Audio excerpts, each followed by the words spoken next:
Hai, nama saya Aljukara anak Clayton dengan nombor matrix BP 24160311 dan kali ini saya akan membentangkan bahagian pengenalan kepada kajian ulasan literatur yang telah kami lakukan yang bertajuk Kesan Stereotip Gender terhadap kesihatan mental antara lelaki dan perempuan.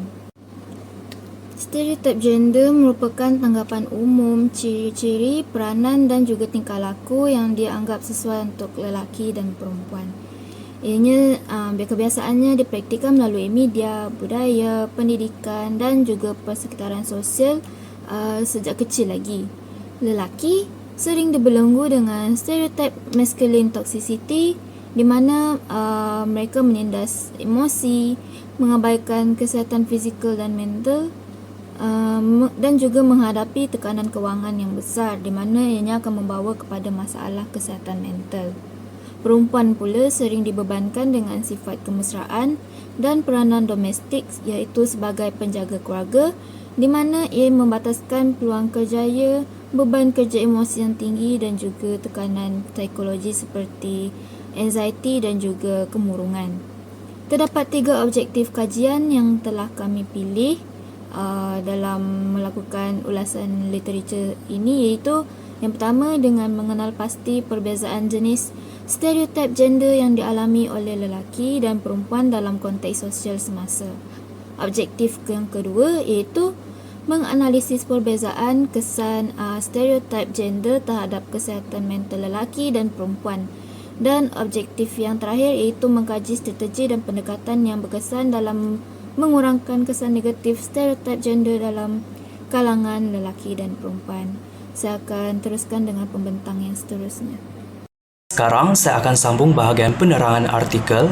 Artikel 1 ini disediakan oleh Elizabeth and the Gang pada tahun 2016 yang bertujuan menilai sama ada stereotip gender di Amerika Syarikat berubah atau kekal stabil antara tahun 1983 dan 2014. Kajian ini melibatkan pelajar kolej pada tahun 1983 dan peserta dewasa bagi seluruh Amerika Syarikat pada tahun 2014 melalui Amazon Mechanical Turk. Kajian ini juga menggunakan pendekatan kuantitatif perbandingan rentas masa, di mana instrumen kajian ialah penilaian keberangkalian ciri-ciri gender menggunakan skala 0 hingga 100 yang merangkumi sifat, tingkah laku peranan, pekerjaan dan ciri fizikal. Manakala prosedur kajian dilaksanakan secara dalam talian dengan penilaian keberangkalian terhadap sasaran lelaki dan wanita. Dapatan kajian pula menunjukkan bahawa stereotip gender secara keseluruhan kekal stabil sepanjang tempoh 30 tahun dengan satu peningkatan signifikan dalam stereotip tingkah laku peranan gender wanita. Artikel 2 pula disediakan oleh Dickman dan Egli pada tahun 2000 yang bertujuan meneliti bagaimana stereotip gender berubah merentasi masa berdasarkan perubahan peranan sosial. Kajian ini melibatkan 2 kumpulan sampel di Amerika Syarikat iaitu pelajar kolej dari universiti awam dan swasta di wilayah Midwestern serta orang awam di lapangan terbang metropolitan besar. Dari segi kaedah, kajian ini menggunakan pendekatan kuantitatif dengan reka bentuk eksperimen antara subjek, di mana instrumen kajian merangkumi penilaian keberangkalian ciri-ciri stereotip gender menggunakan skala 7 mata serta anggaran pembahagian jantina dalam pekerjaan dan aktiviti isi rumah. Prosedur kajian pula dijalankan menggunakan soal selidik bercetak di mana peserta menilai ciri-ciri lelaki dan wanita purata bagi tahun sasaran yang berbeza. Manakala dapatan kajian menunjukkan bahawa peranan gender dipersepsikan semakin egaliter disertai dengan konvergensi stereotip lelaki dan wanita yang didorong terutamanya oleh perubahan peranan sosial wanita. Artikel 3 pula disediakan oleh Momerstick and the Gang yang bertujuan menguji hubungan antara jantina, peranan gender dan norma gender dengan tahap tekanan psikologi dalam populasi dewasa Belanda. Kajian ini melibatkan 678 orang dewasa dari wilayah selatan Belanda, terdiri daripada 54% wanita dan 46% lelaki dengan julat umur 18 hingga 85 tahun. Dari segi kaedah, kajian ini menggunakan pendekatan kuantitatif rentas keratan di mana instrumen kajian merangkumi BSRI 12 sebagai peranan gender, skor norma gender berasaskan ciri sosiodemografi serta ukuran tekanan psikologi menggunakan PHQ 9, GAD 7 dan PSS 10. Prosedur kajian pula dilaksanakan dengan pengumpulan data terutamanya secara dalam talian melalui soal selidik kendiri. Manakala dapatan kajian menunjukkan bahawa wanita melaporkan tahap tekanan psikologi yang lebih tinggi berbanding lelaki dan peranan serta norma gender mempunyai hubungan yang signifikan dengan kemurungan, kebimbangan dan tekanan yang dirasakan. Tujuan kajian dalam artikel keempat adalah untuk memahami hubungan antara peranan gender, kepercayaan tentang keibuan dan kesihatan mental dalam kalangan lelaki dan wanita di Meksiko. Kajian ini melibatkan 555 orang dewasa iaitu 346 wanita dan 209 orang lelaki. Kajian ini menggunakan pendekatan kuantitatif dengan reka bentuk rentas keratan dan bersifat korelasi. Instrumen yang digunakan ialah BEM Sex Role Inventory ataupun BSRI 21, Motherhood Belief Scale MBS, Depression Anxiety and Stress Scale DAS 21 dan Satisfaction with Life Scale SWLS. Data dikumpulkan melalui platform secara atas talian. Dapatan kajian daripada artikel keempat ini ialah peranan masculinity sebagai pelindung kerana dikaitkan secara signifikan dengan kesihatan mental yang lebih baik.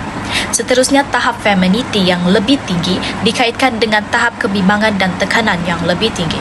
Tujuan kajian artikel yang kelima adalah untuk menentukan perbezaan gender dalam gangguan mental, internalisasi dan eksternalisasi menyumbang kepada perbezaan gender dalam masalah kesihatan. Kajian artikel ini ialah kajian kuantitatif yang bersifat tinjauan rentas keratan yang menggunakan data sekunder. Instrumen yang digunakan adalah wawancara diagnostik antarabangsa komposit yang diselaraskan dengan kriteria DSM keempat untuk diagnosis gangguan mental. Data dikumpulkan melalui temu bual berstruktur secara bersemuka di rumah peserta. Dapatan kajian artikel ini berkaitan secara langsung dengan penyesuaian diri dan kesihatan psikologi. Dari segi perbezaan dalam gangguan mental penyesuaian, wanita mempunyai keberangkalian yang lebih tinggi secara signifikan untuk didiagnosis dengan gangguan internalisasi seumur hidup, contoh kemurungan dan kebimbangan. Manakala lelaki pula mempunyai keberangkalian yang lebih tinggi secara signifikan untuk didiagnosis dengan gangguan eksternalisasi seumur hidup, contoh penyalahgunaan bahan dan antisocial personality disorder. Saya BST Edwin BP 24110031 akan menerangkan bahagian perbincangan. Mari kita mulakan dengan artikel pertama oleh Haynes. Kajian ini menggunakan hipotesis tindak balas dan ketidakselarasan status atau backlash and status incongruity hipotesis serta bias pengesahan ataupun confirmation bias. Maksud hipotesis tindak balas dan ketidakselarasan status ialah individu yang melanggar stereotip jantina akan dihukum atau menerima reaksi sosial negatif, manakala bias pengesahan bermaksud manusia cenderung mengekalkan kepercayaan sedia ada mereka dan mengabaikan bukti baru. Di sini, masalah penyesuaian yang timbul adalah cultural lag ataupun kegagalan masyarakat untuk berubah seiring dengan kemajuan sebenar wanita dalam bidang pendidikan dan sukan. Wanita yang memasuki bidang dominasi lelaki berisiko menerima backlash jika mereka terlalu menonjolkan sifat dominan. Untuk menyesuaikan diri, wanita menyembunyikan sifat kompetitif mereka dan bertindak selaras dengan stereotip konvensional untuk melindungi diri dan mengelakkan reaksi negatif ini. Selain itu, kajian mencadangkan penyesuaian di peringkat organisasi yang memerlukan kewaspadaan berterusan ataupun constant vigilance oleh pembuat keputusan untuk mengatasi bias kognitif bagi memastikan penilaian yang adil. Seterusnya artikel kedua oleh Dickman dan Egli. Teori utama di sini ialah teori peranan sosial ataupun social role theory oleh Alice Egli. Maksud teori ini adalah kepercayaan masyarakat terhadap ciri-ciri jantina sebenarnya ditentukan oleh pemerhatian kita terhadap peranan sosial yang dilakukan oleh lelaki dan wanita setiap hari. Jika peranan berubah, maka stereotip pun akan berubah. Berdasarkan teks kajian, perubahan struktur sosial terutamanya peningkatan mendadak bilangan wanita dalam tenaga kerja telah menyebabkan masalah penyesuaian, yaitu ketidakselarasan antara stereotip lama dan keadaan sebenar. Jadi, bagaimana manusia menyesuaikan diri adalah dengan menggunakan implicit role theory ataupun teori peranan implisit untuk melakukan penyesuaian kognitif. Mereka mengubah stereotip mereka dengan percaya bahwa wanita masa kini dan akan datang mempunyai ciri maskulin ataupun argentik, seperti tegas dan berdaya saing yang sepadan dengan peranan pekerjaan yang mereka ambil. Ini menunjukkan manusia menyesuaikan diri dengan menjadikan stereotip sebagai ide yang sentiasa berubah untuk mengurangkan konflik persepsi dalam mereka. Manakala artikel ketiga oleh Momerstig melihat kesan isu ini terhadap kesehatan mental. Artikel ini menggunakan perspektif norma jantina ataupun gender norms dan peranan jantina. Norma jantina bermaksud peraturan tidak bertulis masyarakat yang membentuk jangkaan tingkah laku lelaki dan wanita. Penulis juga merujuk kepada sifat agency atau masculinity yang bermaksud kepayaan untuk bertindak secara berdikari dan fokus pada matlamat. Masalah timbul apabila wujud kegagalan untuk memenuhi norma jantina masyarakat. terutamanya bagi lelaki yang tidak memenuhi peranan tradisional mereka. Kegagalan ini dihubungkan dengan peningkatan simptom stres dan kemurungan. Kajian mengenai cara manusia menyesuaikan diri mendapati bahwa mengamalkan ciri-ciri maskulin ataupun agensi seperti berdikari dan tegas berfungsi sebagai mekanisme daya tindak yang berkesan. Individu yang mempunyai ciri-ciri ini, tidak kira laki ataupun wanita, melaporkan kadar gangguan psikologi yang lebih rendah. Ini menunjukkan integrasi sifat agensi ke dalam personality membantu seseorang mengurus tekanan hidup dengan lebih baik berbanding sekadar memenuhi norma jantina secara pasif. Baiklah, nama saya Gary Tuana Lady dengan nomor matriks BP24110087. Baiklah, dari segi teori yang berkaitan, teori keselarasan individu, budaya menjelaskan bahawa kesejahteraan psikologi seseorang individu bergantung kepada sejauh mana nilai peribadi mereka selari dengan norma budaya yang dominan. Apabila wujud keselarasan antara nilai individu, jangkaan budaya individu ini cenderung mengalami tahap kesejahteraan psikologi yang lebih baik. Namun, dari sudut masalah penyesuaian, ketidakselarasaan antara nilai peribadi dan norma budaya boleh menimbulkan konflik dalaman dan sosial. Kerana ini berpotensi meningkatkan tekanan psikologi termasuk kebimbangan dan kemurungan, terutamanya apabila individu berhadapan dengan tekanan untuk mematuhi peranan gender yang ditetapkan oleh masyarakat. Jadi berdasarkan kajian oleh Delgado Herrera dan rakan-rakan, mereka mendapati bahawa individu yang mematuhi peranan gender tradisional menunjukkan tahap kebimbangan dan kemurungan yang lebih rendah. Dapatan ini menunjukkan bahawa pematuhan terhadap norma yang boleh berfungsi sebagai satu bentuk perlindungan psikologi dalam konteks yang tertentu.